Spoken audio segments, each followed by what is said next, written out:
Today, I am going to tell you how to prevent idli batter from getting sour. I am going to tell you two tips. Ensure that you listen to both the tips because both might be useful to you. Tip number 1.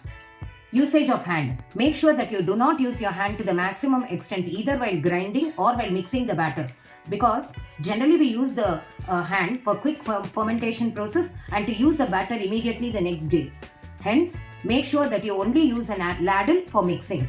Tip number 2. Salt. Salt is an important ingredient, but do not add it into the batter either while grinding or while mixing because this will aid quick fermentation process. So each time when you wanted to prepare the idlis or doshas, take the quantity of the batter outside the refrigerator and then add the salt in the last moment and mix it well. This will avoid batter from becoming sour. And finally, a bonus tip.